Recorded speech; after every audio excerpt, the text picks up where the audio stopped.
À Notre-Dame de Paris, il y a eu aussi le sacre de Napoléon Ier. Oui.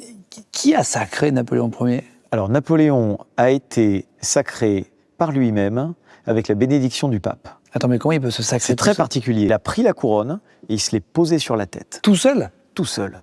Et c'est quelque chose que le peintre qui a réalisé ce grand tableau, Jacques-Louis David, a dessiné, mais c'est pas ça que Napoléon lui a demandé d'immortaliser, bien évidemment.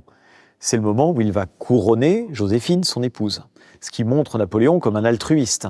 Attends, il s'est auto-couronné, c'est incroyable. Mais pourquoi il n'a pas demandé à quelqu'un de le faire pour lui? Qui peut couronner l'empereur? S'il se faisait couronner par le pape, ça voulait dire qu'il était, en quelque sorte, subordonné au pape. C'est ce qui se passait au Moyen-Âge. Et les empereurs avaient eu maille à partir au pape pendant tout le Moyen-Âge. Et avec le pape.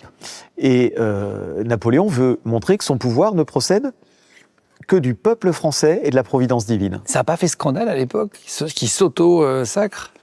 Il y a dû y avoir quand même des frottements, comme on dit, étant donné qu'aucun tableau officiel ne montre cet aspect-là de la cérémonie. Il était apprécié, Napoléon Ier, par le peuple français? Napoléon a été apprécié par le peuple parce que c'est quelqu'un qui a su ramener la stabilité après la Révolution française, et en particulier la stabilité religieuse. Et c'est à Notre-Dame de Paris qu'en 1801, il a rétabli le culte catholique lors d'une grande cérémonie, culte qui avait été interdit, puis renvoyé dans la sphère privée entre 1793 et 1801.